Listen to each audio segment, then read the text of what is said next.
welcome to the Little Squirrel Podcast. My name is Sarah, and this is our first episode or podcast, however you want to think about that. And welcome. Thank you so much for giving the podcast a shot. Thank you so much for stopping by so that we could chat about all things yarn and fiber, and I really appreciate it. I know that there are lots of good knitting podcasts out there, so thank you for giving this one a try, and we'll just see what we get up to here. Bear with me, just right up front. This is obviously the first episode, but it is definitely, this whole process is right outside my comfort zone. So just bear with me as I get used to the process. I will do my best to look right at the camera and not be awkward. Although, again, no promises there. We will just see how it all goes. So the reason I thought about starting a podcast is because I recently began the journey of dyeing yarn, and I wanted to document that process. That was part of my original intention, was to be able to share that process as I learned it. But also, I was so grateful to all of the podcasters and makers and knitters and dyers that created videos, sometimes actually showing how it was done or just sharing their experience. That was so helpful to me, and I really appreciated having those resources. So I'm hopeful that maybe something I say along the way will be helpful to someone else, and maybe this will serve as something that encourages someone to get started or gives them a helpful tip. That is my main goal. So a little bit about me. I live in Colorado with my husband Dylan, and we have 3 cats, Ramona, Jeff, and Frank, and they definitely keep things interesting around here. The name Little Squirrel comes from the fact that I feel a certain kinship with squirrels because I'm always stashing fiber away, stashing yarn. And really, when I thought about that, it's more I stash projects away, where, I'm always tucking things into cupboards or just into a drawer somewhere. And as I was thinking about that, it's usually to keep that stuff away from the cats more than anything else. They also like yarn. They like to do different things with it. So that's where the name Little Squirrel came from, was that idea that just like squirrels, I think that most fiber enthusiasts we're squirreling things away for a rainy day, right? We're adding things to our stash, and sometimes we just tuck things in, I think, unlikely places. It's always kind of fun when I open my purse or a drawer and I find like that random skein of yarn that I just quickly tucked away to, keep it safe for later. So that is where Little Squirrel comes from. And I hope that my main goal is that I hope this is helpful for someone at some point, and that we all can enjoy just having some good fiber chats. My background is in art, particularly photography. That's where I got started, and I taught high school art for 8 years. And it was very rewarding, and I loved it. I got to teach digital photography and develop a program for a school that was just getting started in that field. I also did get to teach some intro-level art courses, so I loved that. I loved talking about color theory and teaching, just some basic things was really great for me, and probably about my level. Honestly, photography was really a very specific focus for me when I was in school. I can't say that painting and drawing were really my strong suits. In my 8th year of teaching, I learned about the Loopy U, which is a yarn store here in Fort Collins. And so I went there to buy yarn like 2 days after I learned about it, because of course I did. You tell me about a yarn store, that is the next place I'm going. So I went there to buy yarn, and they just happened to be hiring. And it was right, I think we were on like Christmas break maybe from school, so it was not really a time to be thinking about applying for a job, but I'd always wanted to work in a yarn store. I mean, that's kind of the dream job, right? If you love yarn, if you're a knitter or crocheter, who doesn't want to go work in the yarn store? So I applied, and it worked. A position worked out. And so at the end of my 8th year of teaching, I made that leap where I started working, full time at the Loop EU. I was doing inventory at first, and then I moved into some other positions. And it was a fantastic opportunity. My aunt taught me how to knit when I want to say I was in my early 20s. And I immediately liked it. I had crocheted in high school, and so learning to knit was a pretty natural thing for me to decide to do. But I didn't have a lot of time. I think I was still in college when she taught me, and then I was teaching for 8 years, and I would get to do a few things here and there, like in the summers and breaks, but really I didn't have a ton of time to knit.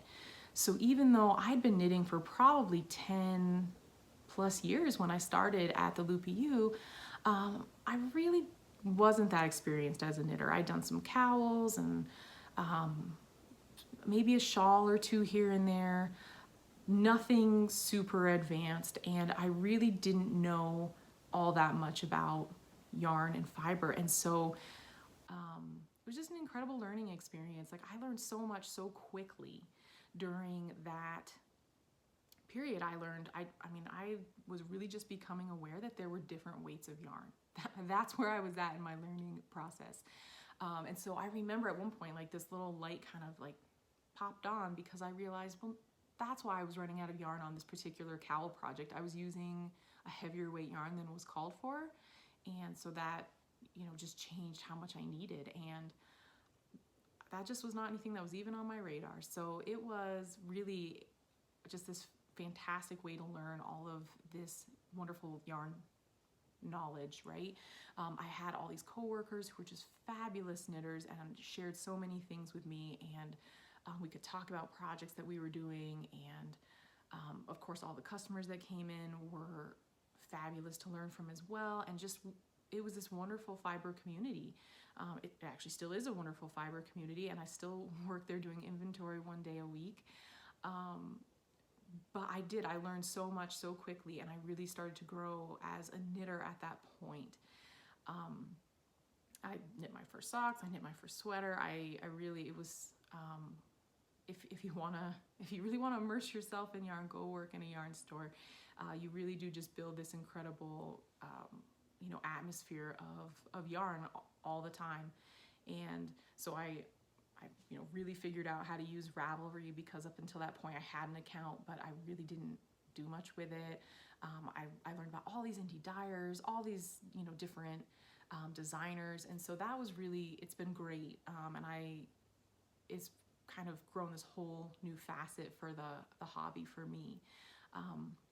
But about 6 months ago, I just found myself at a little bit of a crossroads, and I wasn't sure, what I was really going to proceed with. And I started thinking more and more about dyeing yarn. And as I began to research that and look into it a little bit more, it really seemed like a very good fit. And I was a little surprised I hadn't thought about it before. I'm not sure why it never occurred to me. There are definitely pieces of it, parts of the process that remind me very much of darkroom photography. There's just a certain piece of the process, maybe the way that the dye needs to be added at a certain point. There's just pieces that remind me a little bit of the magic that I found in traditional darkroom photography all those years ago. And then it includes color, which I love color theory, and I love color in general. And so to combine those two things, this idea of process and then color as well, that just, as I began to explore it, I thought this could really be something that I would enjoy. So I am so cautious, and I'm so deliberate about everything. And my husband is very much the opposite, and I'm so grateful for that, because it's really a wonderful balance for me. So after I thought about this for 2 weeks without saying anything to anybody, I finally just kind of very cautiously mentioned to my husband that I'd been thinking about dyeing yarn. And Dylan immediately got online and he ordered me a like starter kit so that I could figure this out. And he also ordered me a book. So we're gonna talk about dyeing for just a little bit here. And my hope is that if you're thinking about dyeing yarn, maybe something I say will encourage you to do so, or something, I'll give you a tip that'll help. So as we go through, hopefully these next few weeks, I will continue to share kind of this early process for me and how that worked out. So the things that I got first, I got this book, this Hand Dyeing Yarn and Fleece by Gail Callahan. This seems to be like the book on dyeing. As I've watched, numerous podcasts and discussions about dyeing, this is the book that comes up. So I have my own copy. I did read a fair amount of this. I got a little lost. I will tell you, I think that it is very helpful, and she obviously knows exactly what she's talking about. She seems so knowledgeable, but I think I got this, and while I was waiting very impatiently for my kit to arrive, it did not take long, you guys. But you know how, once you're excited about something, that minute is when you'd like it. I probably had to wait a week. So I was reading this in the meantime, and I wish I could have kind of balanced the reading with some practice. And so, but especially the first, little bit, the chapter, I found like the early chapters were super helpful, just to kind of give you some background on what you're doing. And the other thing that I found super helpful was watching videos.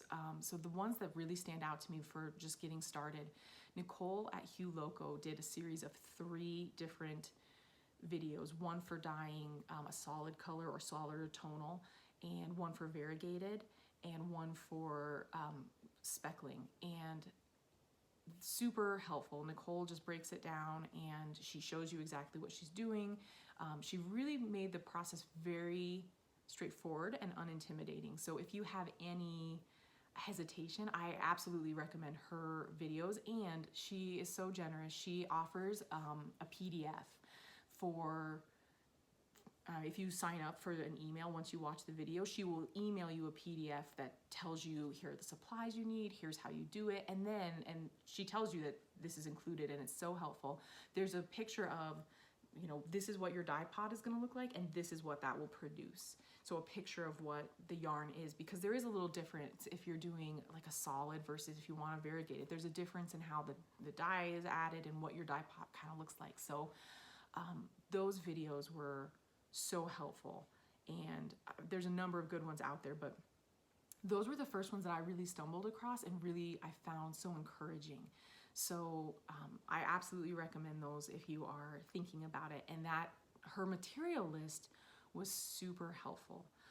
So I got my book, the Hand Dyeing Yarn and Fleece, and then the starter kit I got, it was from the Woolery, and it came with 2 skeins of fingering weight yarn, just undyed, and I can't show you those because I've used them. So I'll show you what I did with them, but I can't show you the actual skeins. And it came with 4 little bottles of dye powder. So I'm gonna hold this one up. It's Ashford wool dye. You can see it there. And what you get is 1 yellow and 1 hot pink, 1 blue, and 1 black. So you get your primary colors and then a black. So in theory, of course, you can mix every single color with your primaries, and then if you want it to be darker, then you're gonna add a little bit of black in. If you want it to be lighter, you would just use less dye. So that's the basic idea. So you get these 4 dyes and then 2 skeins of wool yarn that you can practice on. Now, just one thing that I want to make sure I mention right now. One of the best pieces of advice that Nicole at Hugh Loco gives is that to divide your skeins up into mini skeins. And that is so helpful. You'll see here in just a second, I'll show you some of the things that I've dyed up. All my skeins are, or so many of my beginning skeins are just little mini skeins because, as she points out, like, you're not necessarily super great at first. And even beyond that, you get these 2 skeins with your starter kit. Well, that's just 2 tries, right? And who knows, something could go wrong in the first try. I definitely had a little glitch. And so I wanted to be able to try lots of things. I wanted to be able to do more with just those 2 skeins of yarn than just, 2 tries. So I divided mine up into 25-gram skeins. And so I had, 8 different times that I could try things out. And so that was really nice. And of course, then I did go get more undyed yarn so I could try some more things. But using the mini skeins, I think that's such a good piece of advice. And the other thing that she mentions in her video that right then, try mini skeins, guys, because, you're not always great at first. That is so true. And as I show you some of my like early dyes and things like that, you have to start somewhere, and we're all going to be beginners at some point. And I think it's hard to do that. It's hard to start something knowing that you are probably not going to be great right off the bat. And you see all these amazing, if you've been knitting a while and you've seen indie dyers work, then they have beautiful, beautiful yarn. That's why we all have stashes and stuff squirreled away. So you see that, and that's where you want to be. And with practice, I'm sure, that's definitely a possibility, but that would be my encouragement. I definitely had moments where I felt like, oh, this is not good, or this is hard. And just, that's fine, right? You're learning from it. If something doesn't come out the way that you wanted it to, that's all right. You will, you'll learn something from that and gain good knowledge, right? If everything went perfectly, would we really gain some of these really critical lessons that we need to learn sometimes? So in any case, I got my starter kit, and so then let me talk a little bit. I got my starter kit, and one of the first areas where I kind of had to make a decision is, if you watch Nicole's videos, she uses just a little bit of a pre-mixed dye powder, which is how it comes, but she uses just maybe a little bit of it and puts it in with a little bit of water and adds that to her dye pot. And you can certainly do that. You can order any color pretty much under the sun through a number of sources, and the one that she gives is Dharma Trading Company, and they do have nice dyes, and they have quite a selection of colors, so you can definitely do that.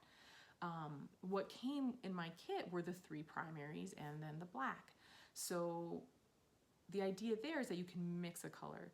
In the book that I'd been reading, the Hand Dyeing Yarn and Fleece, she talks about mixing up a dye stock.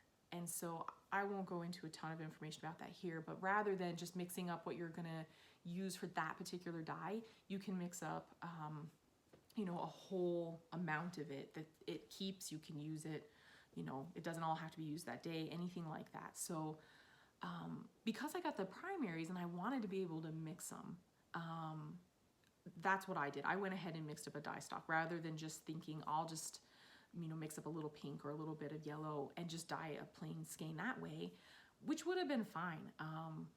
I love yellow, so I really thought I would just dye a yellow skein. But once I got the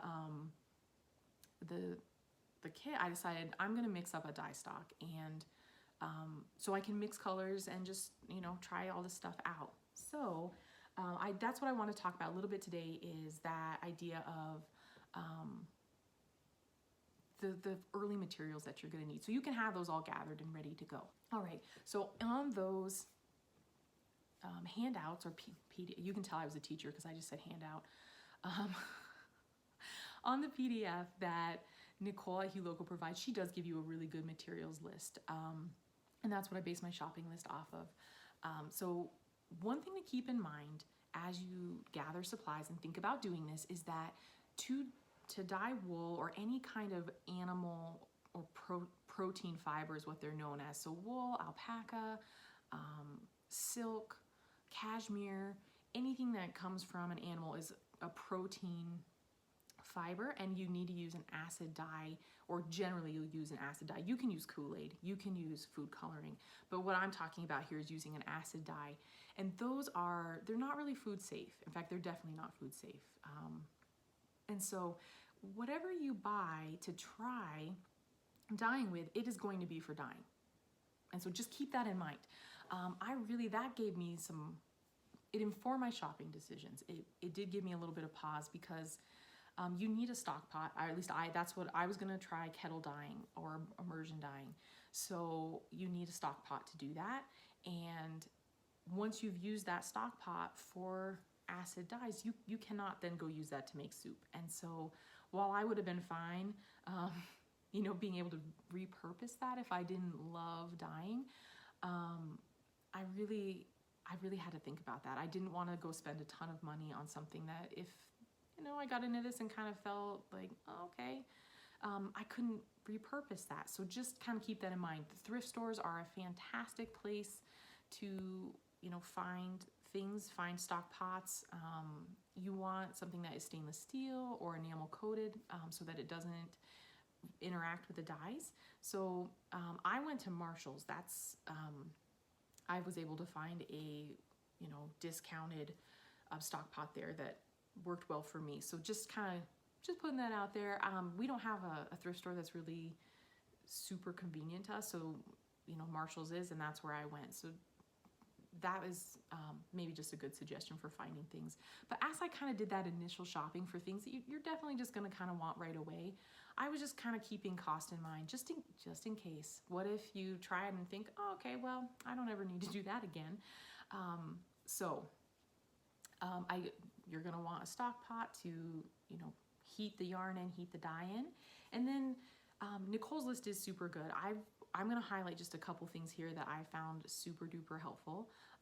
One thing that I did want right away, because I decided to mix stock solutions, were containers to keep them in, right? You need about a liter size container, and I had not planned on that. I had planned on, just putting a little dye powder in a little water and tucking that into the dye pot. So that was where I stumbled. I got my kit, was super anxious to get going, and I had a heck of a time finding like the right size container. So what I actually ended up getting were Fiji water bottles, like the big ones. Just a thought, like it's not a bad way to get them. It was a really economical way to get them. I drank all the water. Also, my husband drank all the water too. He drinks a lot more water a lot faster than I do.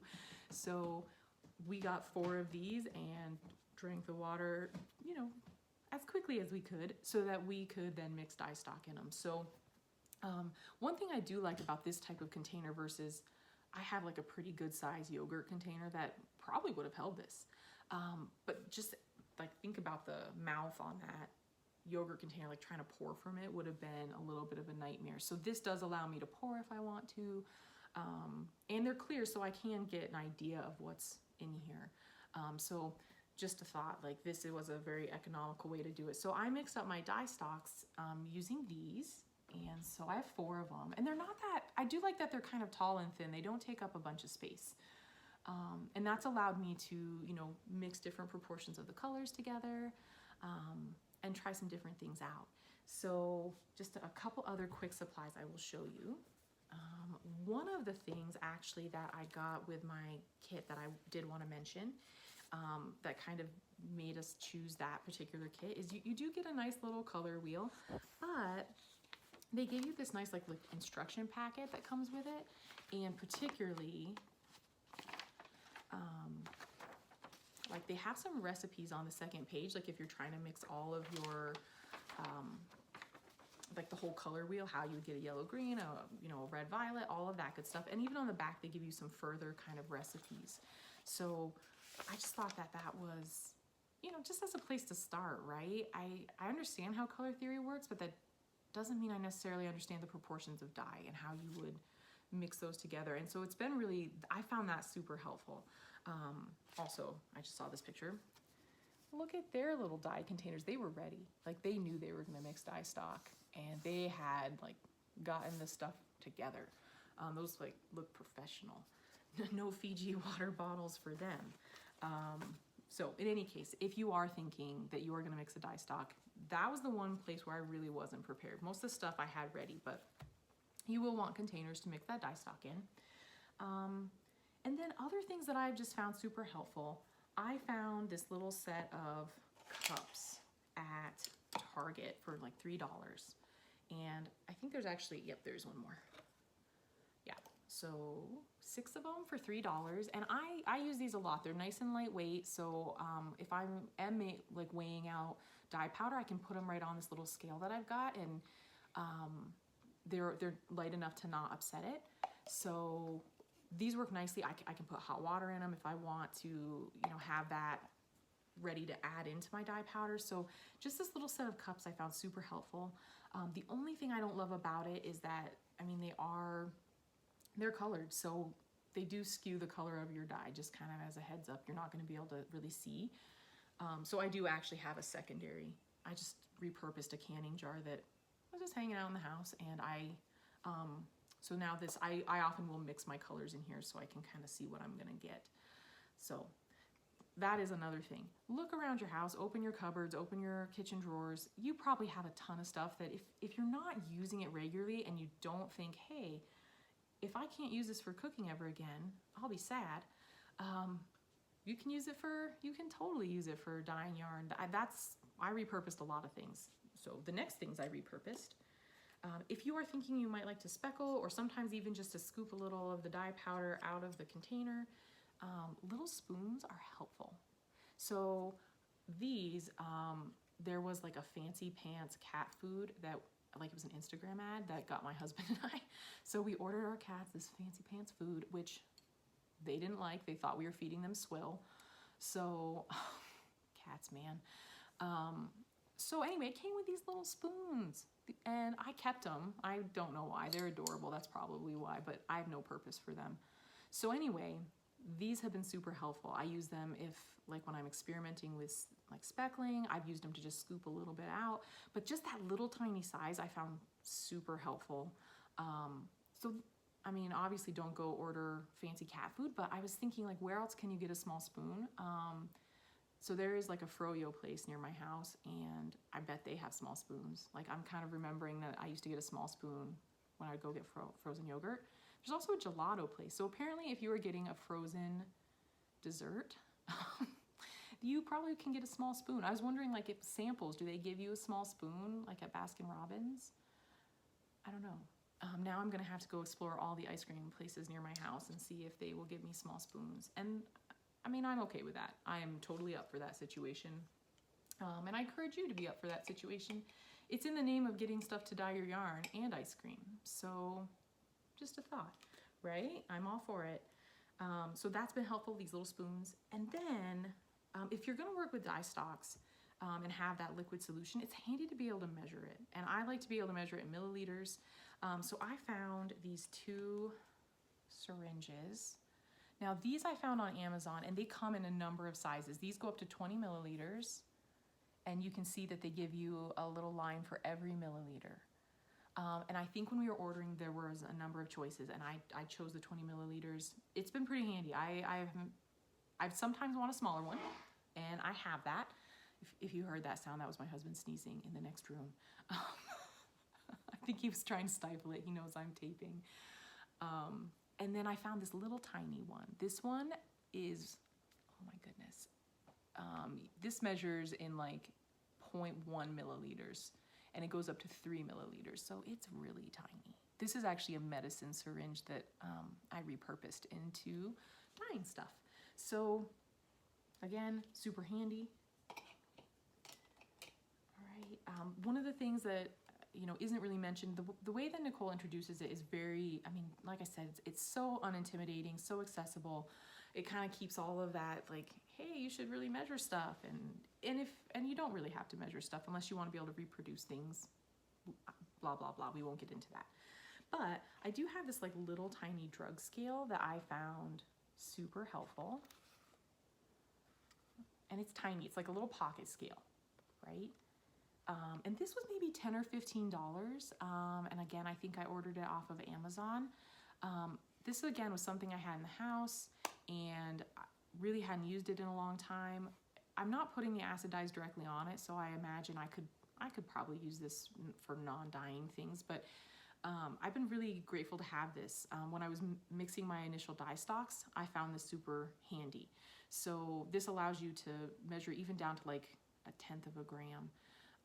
So really, really handy. I will put a link for all of this stuff down in the comments, just so you know, if I'm talking about something specific like the Woolery kit or this little scale, I'll put a link down there so that you guys can find it too. All right. And then I have a couple like unlikely helper things. This is just a little flashlight. And we live near some wonderful walking paths. Often, like especially in the wintertime, if we were walking at night, then we will we use this just so we kind of have a flashlight for finding our way. Frankie, stop chewing on that. So I have found though, if you are, you've got your yarn in this fairly tall stock pot, even if you have all the lights on in your kitchen, all that good stuff, it's dark in there. And so it's nice to be able to kind of like shine this flashlight down in there, and it gives you a better sense of the color. I use this all the time. I'm always like checking on it and, using this to kind of get a better idea of what the color is really going to be. I know you have a flashlight on your phone and you could absolutely use that. You totally could. I was worried I was going to drop my phone in the stock pot, like 100%. So I did not like that. So that's why I have this little flashlight that I get to use. It's just a thought, like I use that all the time, and I thought I'd just bring in things that would be helpful for, just those unlikely things that I ended up thinking were handy. This one's fairly obvious. I have a big spoon, and what I'm gonna just point out is when I first started, I was trying to be super economical, didn't want to buy a bunch of stuff. And so I actually just bought this little like set of tongs, and my thought was I can stir with tongs, so I don't need a spoon because I have tongs, and you can stir just as easy with this. I did drop my tongs in my stock pot, and it was very hot when I did that. And so I didn't just want to reach my hand in, and so we were trying to get these tongs out of the stock pots, and at that moment I thought I really should have a spoon. And so here comes a little kitty to investigate what we're doing. This is Frankie. All right, he does not actually want to be on camera. And of course, I'm trying to get these tongs out of the stock pot. I didn't just want to take any spoon and like dunk it in there, because then it's a dyeing spoon and nothing else. So we managed to get it out, and then the next day I went and got a cheap spoon. I actually use this all the time. Like whenever I'm kind of putting the dye in the pot, I like to just give it a little stir. So I know this one seems like super self-explanatory, but very helpful. Okay, let's see. I did have a couple other things. I feel like this is not very organized. I am sorry. And then I'm gonna hold this up. I think I got 4 of these tubs that I'm holding up right here. These white tubs. They're not super big, and I think we ordered 4 to begin with, and I thought that was really gonna be overkill. I thought, well, that's just silly. They are gold. I love those things. I use them. They're like the MVP almost of the dyeing situation sometimes. So I use one, that's what I soak my yarn in prior to dyeing it. I have my supplies in 2 of them right now, just because I don't have a permanent setup. I'm hoping this weekend that I can kind of get that done in our garage, and I can have a place just to store these things rather than having these little bins I shuffle about. But the other thing I do with them that I find super helpful is as I'm kind of getting my dye set up and that kind of thing, obviously I have these little spoons, I have cups, I have things that have dye on them. And I don't always just want to toss those in my sink or just leave them on my counter. So I fill one of them up with maybe an inch of hot water and a little bit of soap. And whatever I've used, I just kind of toss in there. And that way, like once I've got my my yarn and dye going, I can deal with those. I can rinse everything and clean it, or whenever I'm ready, I can clean it versus, having them on the counters. I find that it makes me feel better. It makes me feel better to have a place to throw those kind of, because I don't just want to have dye all over my kitchen. So that's one of the other ways I use it. And I use one too when I'm rinsing the yarn after dyeing it. So that's been just another, really handy. I didn't expect that.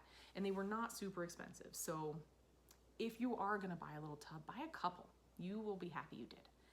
All right, and then the last dyeing thing that I did get, I have a notebook for, someone called it a diary the other day, and I was like, that is amazing. Dyeary, like your diary.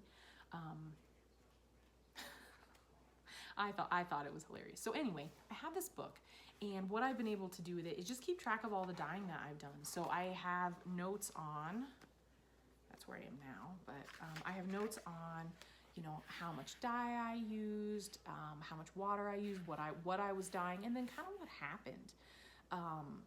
So if I do get something that I love, I have some idea of how I got there, or just to refer to later. So I've really, I've found that pretty valuable, and it's not hard to keep up on. You know, just takes me a few minutes to write everything down. So that's the other piece. I do recommend having a little book to keep things in. I wanted to show you guys. Look at the sticker on the front. He's so cute. So this, another Instagram ad, right? Kitty Town Coffee. I got served an ad for it. I love coffee. So of course I went and checked it out. And it's like a small roaster, and when you buy coffee from them, then they donate a portion of that to feed shelter cats. And so I was all for that, coffee and feeding cats. That seems great. And they have stickers. So this is not the only one. I love Ginger's though, so I could not resist him. But they have all these cute little kitty stickers on there. So I got that, and then he found a place on my dyeing notebook. So I had to show him. I think he's super cute. All right. So those are just some like maybe dyeing materials that could help. Let me show you a few things that have come out of it, and maybe just things I've learned. So I started mostly with solids. I did jump into some variegated and speckled pretty quickly, but I'm just gonna hold some of these up just so you can see them. There we go. This is my little bouquet of solids that I've tried, and actually I've got a few others I'll show you. But just really fun. And so I've had some, you know, good experiences with, you know, mixing things to see what the color is gonna do. That's been really fun. And again, they're all these little mini skeins. So this is a sock yarn. It's 25% nylon, 75% superwash wool. And so heels and toes for socks, maybe. I've got a few ideas about what I'm gonna do with these. And I've got a few that I've caked as well. You guys can see those. Yeah. So this was my very first skein. And I was hoping for an orangey red, and I think I got it. I kind of think of this as radical red. That's what I've been calling it.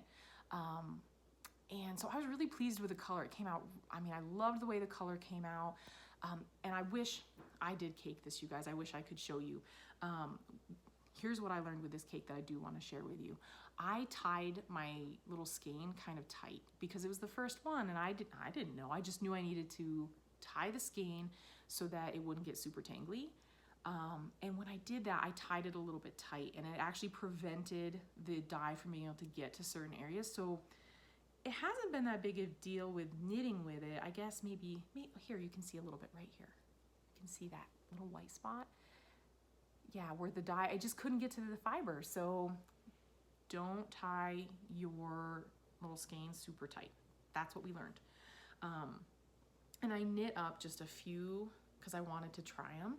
So I made this little tiny sock with, this is my radical red is at the cuff, and then this kind of like sky blue is the main. I just wanted to see how they were gonna knit up, right? They looked pretty in the skein, but so they're definitely tonal, and I was really pleased with them. And then I have this this kind of blackberry color.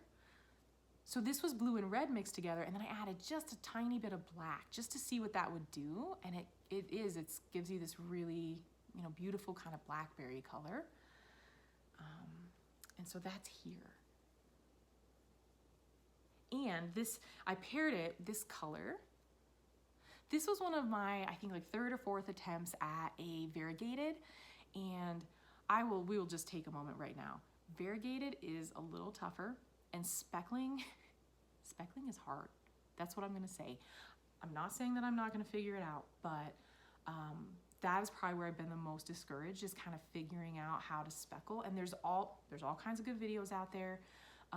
So that's one of those areas where I'm trying to remember that everyone has to start somewhere. But you watch these experienced dyers and they're so like, with their little, they've got a little spoon, they've got just a little bit of dye powder on it, and they just make it look so easy. And then when you try it, it doesn't quite go that way, but it is getting better. Like I am getting better. Every time I practice it, I learn something. But this skein was actually like a very pale gray, and I wanted to mix in, I thought I was going to speckle it with like an ochre color and a purple and a deep blue. That was my plan. And the purple really went for it. You can tell the purple just permeated the whole thing. And you can see the little bits of ochre in there, I think, that kind of rusty color. And then you can see a little bit of blue, right? So when I went to get this one out of the dye pot, I was kind of bummed because the dye had really spread from the time that I left to when it was cool enough for me to get it. And because I was wanting that gray skein with speckles on it, and that is clearly not what happened. But this is it knit up. And I was amazed when I started knitting with it. I just think it's beautiful, right? So even if things don't go the way that you were hoping or expecting, that's okay. You'd be surprised. I mean, in some ways the yarn is forgiving because it's just beautiful. And you might end up with a happy accident, but yeah, just kind of, I think that color is so, I love those little bits of ochre in there. So before I move on, these little socks are from Summer Lee. They are the tiny tree socks, and you can see, I mean, they really are so tiny. These are not even like baby socks. I think, you know, you can put, they kind of fit on your finger. So they are really, really little. It is a free pattern from her. And again, I'll put the link down below just so you can see them. I think she released this last Christmas, and they're cute little ornaments. I was thinking they'd be a great, you can make a little garland with them. Super, super cute. So I just had to try the yarn and see how it was all going. All right, and then these are my attempts so far at a speckly skein. Besides that purple one I just talked about, this was my first one. And I'd wanted like a very pink and green skein with just some black speckles. Clearly that's not what happened. Again, it's really, it takes some experience to kind of get the speckles just where they need to go and to not accidentally dump a whole bunch of black dye powder in your pot. But again, it's kind of an interesting skein. So I do want to try knitting it up and see what happens. That was my second attempt, a gold with some red and black speckles. Here you can at least kind of see like those speckles look more like actual speckles, right? They're not just, they didn't just become part of the dye color. So I was kind of happy about that. And then there's my pink skein with a little bit of blue and a little bit of red. So all of these, even though I don't think I got, you know, exactly what I was hoping for, expecting, I learned something every time I did one of these. And it, you know, one, I either just from the practice of doing it or reflecting on afterwards, why did that go that way?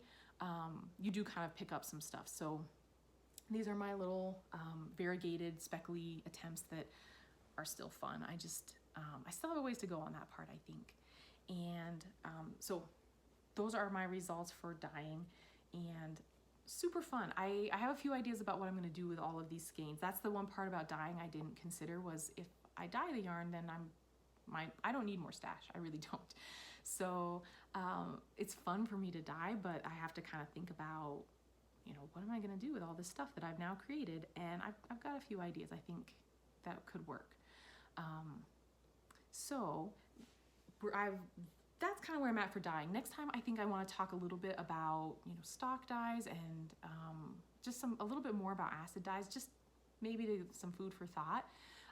But for now, I thought we might talk just a little bit about what I'm knitting. So I have a few projects here to show you. My table is just full of stuff. The first one, so it's just the beginning of November now, but so we've just come out of Socktober, which I love Socktober. I love all those Halloween-y yarn colors, and there was some really fun knit-alongs, which I kind of did an okay job. I kind of got distracted with, you know, dyeing things instead, but so the first thing I have going on right now is this was the Moon Glow. They had a spooky sock knit along, and this was one of the kits that you could get. So this is one of the socks, but let me show you. You could use any pattern that you wanted, and I'll talk a little bit more about that in a second. But really what I was totally in it for was one of her kits. Moon Glow is the dyer, and I'll put that down below. She had these she does these beautiful little sock kits where you get seven little minis, and then you can either get a 50-gram main color or a 100-gram main color. I don't know if I can hold these. Okay, 2 hands. I don't know if you can see them all. Okay, there they are. There they are. So you get these beautiful mini skeins. These are 10-gram mini skeins in 7 colors. This was, I think, last year's color set. And now, of course, I cannot remember the name. I think it's Crazy Cauldron. That could be super wrong. I will maybe list it out below as well. She had a beautiful like haunted rose garden that was super pretty. It was hard to choose. So the pattern, there were several suggested, but you could use anything for the make along. And I had been looking at her yarn and sock kits for a while, and so I just couldn't resist. If you put it in a make along for Halloween, well, okay. So this is what I did with them, and this was just it's a vanilla sock, and then in terms of the color here, I just made up a pattern. I did some striping and used the main color for these little sections of striping, but also for the cuff, heel, and toe, and yeah, just super fun. And I've been doing this deep cuff for, I don't know, maybe a few sock projects now. I don't know why I did that, but somewhere along the line I was like, I like the way that looks, I'm gonna give it a whirl. It's nice to be able to put them on that way. I think it just gives some extra stretch at the top. So I do like, and I've started my second one. So I do like that deep cuff, but I'm not a huge fan of knitting it. Like, I just have to admit that right now. It's about 35 rows of ribbing at the top, and I think I get like halfway into that, and I'm always like, how important is this to me? But it is, I just think it makes a nice stretchy cuff. Of course obviously we're in November, I didn't make it. My plan at the beginning of October, or maybe a little before October, was that both my husband and I would have a pair of Halloween socks. So that's actually my other project, was my pair. And I did not get there. We each have one sock. So I think I started this one on Halloween and worked on it, which was fun. It was fun to be able to work on my Halloween sock on Halloween. Probably helped propel me a little bit through that cuff because I was excited to be knitting my Halloween sock on Halloween. So that's my first work in progress, and I'm having a lot of fun with them. When you get to change the colors, I think that's super fun. So I'm gonna keep working along on those, even though we're past Halloween, we're past October. That's okay. And then this other pair here this is my pair of socks. So again, I have one done, and I'll show it to you. I was using this is from the Lemonade Shop. So here, this is the finished one. You can see the colors. I believe this was a sock set that she offered last year, and it was called It's Never Too Early for Halloween, I think was the name of it. And so it came with this beautiful orange with just some little orange flecks in it. Or purple flecks, not orange flecks. It's an orangey tonal with purple flecks. You can see them, I hope. There we go. And there's the electric, I just got needles everywhere, an electric kind of purple that goes along with it. So I use that purple for heels and toes and cuffs. And this pattern is Summer Leaves, and I believe it is the daily sock. I closed my notes. That was not smart. Let's see. Oh, I just chose not to write it in here. I'm pretty sure it's the daily sock, and again, I'll link it below. And it's a nice pattern. You can see it there. I hope you can see that texture pretty well. So it's not super involved. It's, Nothing that's gonna take your attention away from whatever you're doing. If you're watching something or reading something, you can definitely kind of work this. So I just did a little shorty sock for myself, and I've got the second one started. I'm in the gusset. So I've got that heel flap done and just in the gusset area.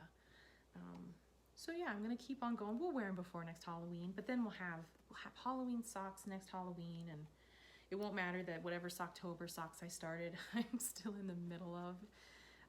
So those are my current projects. Of course, I have other things on the needles. Of course I do, but these are my active whips right now, are those 2 pairs of socks. So of course I'm already thinking about what's next, because yeah, that's what you do, right? Like, you're halfway through a project, you gotta start worrying about what's gonna happen next. So I have a few ideas. I'm gonna share those. So I have way too many ideas. First of all, I was on Instagram the other day and I found a pattern called Triangulum. It's by Craft House Magic, and it's these little triangles that make up a blanket. And it looks like you can, great use of scrap yarn, right? Because the little triangles look like they're, maybe that big. They're not these giant triangles. I'll see if I can insert a picture here just so you can see the pattern. But Triangulum Craft House by Craft House Magic is the pattern. And I'm thinking that could be a super good use of all of these like solid minis that I have now created for myself. That would just be kind of fun. You'd have, you create them and then you'd be able to knit them up and see what they're gonna do, and a little blanket, a little triangle at a time. You wouldn't need a ton of yarn. So I'm thinking about that Triangulum blanket. I think that could be fun. Bigger project though, right? So I keep working on it. And then just today, Summer Lee put out, you can tell I love Summer Lee. I just do. I just love her stuff. She just does the most fun patterns, I think. And yeah, I'm definitely a fan. So bear with me on that. I do knit other designers, you guys, but socks, I'm pretty deep in socks right now. So anyway, she just released it's called her Slip Rib Socks, and they're striped. So I thought, well, that could be a fun way to use some of these new mini skeins I've got. I would need a little, I'm sure I've got a scrap, but I could also dye up, a main color, like maybe a pale gray or a light pink to go with like this orange. That could be super fun. I like pink and orange. So in any case, I'm thinking about those slip rib socks. I've got 2 here, 2 socks that are on the go. So once those are done, I almost always have to have a pair of socks on the go. Like, that's my go-to fun, easy knitting. So in any case, I'm thinking about those slip rib socks. I think those could be super fun. And then I have too many ideas. I can't cast all these things on. It'll drive me crazy. I do have a certain limit of like, things I can have on the go. If I get more than like 3 things I'm actively working on, it just stresses me out. It does. So in any case, I'm gonna have to pick one of these things, I think, or 2, maybe 2. I think 2. Okay, so here's my other 2 ideas I have. So I have the Triangulum blanket. I have the slip rib socks from Summer Lee. This is my first worsted weight that I had dyed, and my first full skein. And it is like this cinnamon paprika color. We've been calling it spicy. That's what we've been calling it. And I kind of love it. This turned out how I wanted it to, just when I mixed the colors. It was kind of a rusty color, and then I added some like chocolate brown to it, and I love it. So I was thinking I might make a hat for my husband with this, and that'd go pretty quick. So that's another thought. I might make a hat with this worsted weight that I just dyed up. I want to see, I want to see what it's gonna do. So that's a thought. And then my last idea, I know, right? When I was trying to make notes for this, I just kept writing stuff down, and I was like, ooh, there's not enough time. I've got to dye all the yarn. I've got to knit all the yarn. Anyway, this is a little kit. We just got these in at the Loopy U. I just checked them in, and like, what, in some ways, like, what a nightmare. I wanted all of them. I'm just gonna tell you that right now. I think there was like 8 of them that I just wanted. Let me tell you what it is. This is a little kit from Mochi Mochi Land. And so it is going to make that little cat in a bag that you see there. And they're little. Like, these are tiny, probably this big. And then there's the little kit in the back. And you can see, like, the little kitty does not stay in the bag. He comes out of the bag. So I'm thinking about this. I could not resist. So she just got, like, I want to say she got 30 or so different of these little kits. And they're so cute. There's little walruses. There was a hedgehog. There's several cats. There was I think like a puppy ice cream. So cute. This little dog that sits in an ice cream cone. Oh. So anyway, this wouldn't take very long, right? He's pretty little. So that's just adorable. I really want to try that. And I only bought one because I thought, well, it's pretty tiny. And what if I get into this and I'm like not good at it? It's miserable to knit this teeny tiny thing. So I've got one, and we'll see how it goes. And then I can branch out. Then I can have all the little things. So that's my other possibility for next is this little cat in a bag kit. So cute, from Mochi Mochi Land. So those are possibly what's next. And that's all over the board, isn't it? I've got a blanket, I've got socks, I've got a hat, and I've got a cat in a bag. We'll just see what happens. We will find out on the next podcast what I decided to knit. So, that's kind of where I'm at with my knitting right now. A couple pairs of socks, and then I'm thinking about 100 different things to do next. And the last thing I wanted to talk about on my podcast has nothing to do with knitting. It's reading, right? So I follow a few different makers that will occasionally share what they're reading, and that's my favorite. I love to see what other people are reading. I'm always looking for good suggestions, so whenever they share, I'm like right there for it. And so I thought that could just be kind of a fun another thing to have in my podcast. So I have a few things to share on that front. So this is what I just finished reading, but I wanted to share it. It's Bill Peet, an autobiography, and this was not on my radar at all. It was my husband, actually. Somebody had posted about it and he was interested. So he tucked it in our Amazon cart and forgot about it. And then when we, ordered syringes for people's dyeing experiments, this just came along with it because we forgot it was in the cart.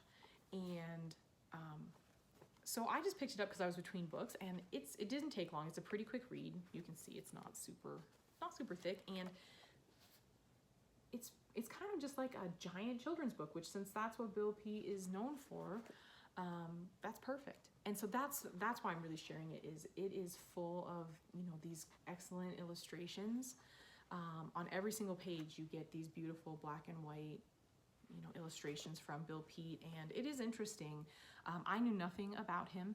I just knew that, that's not true. I knew that he had written Big Bad Bruce because that was one of my children's books that I remembered loving as a kid. So that's all I knew about Bill Peet, and his life's pretty interesting. Just how he got started in his career, even when he grew up. That was just not anything that I was aware of. So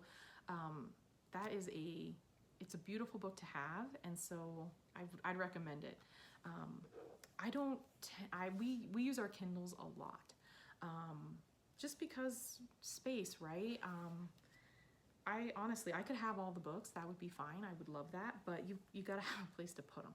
And I put my yarn there instead. So I made that choice, yarn, and then I have a Kindle. So in any case, I don't have a picture to show you the next book that I'm reading. I don't have the book, I guess, to show you. That would be a better way to say that. I don't have the actual book here to hold up. But what I'm reading right now is called The Unlikely Adventures of the Shergill, I hope I said that correctly, the Shergill Sisters, and I'm going to do this name a great injustice. I'm just going to tell you that now. I'm hoping I'm close. It's by Bali Kaur Jaswal. Again, I will put all this below if you are also looking for a good recommendation. The Unlikely Adventures of the Shergill Sisters, and it is about these three sisters that travel to India. They make a pilgrimage to India to honor their late mother's last wish was for them to take this trip. So It's been very good. There's always a fun dynamic with three sisters in the book to see, the sibling dynamic. And of course, they all have their own like side drama going on besides what's happening on the trip itself. So it's been very interesting. And so far, I really enjoy it. I'll have to, tell you how it goes. I'm only, I think, I'm probably a third of the way, fourth of quarter. I'm a little further than that. I'm probably a third to a halfway through. So that one's been very good too. If you're looking for a good read, I'll keep you updated. If something totally terrible happens at the end, I'll shy you away from it. But right now, that's what I'm reading. So those would be my 2 recommendations right now. And so, yeah, that is pretty much all that I had for today. I do want to thank you again for stopping by. If you're still here listening to all my rambling, I appreciate it. Thanks for sticking it out. Thanks for stopping by and chatting with me about all of the yarn things. And I hope to be back next week talking about more dyeing stuff, talking about more yarn, and maybe I'll be done with my book. We will see. So anyhow, thank you again, and I will see you next time.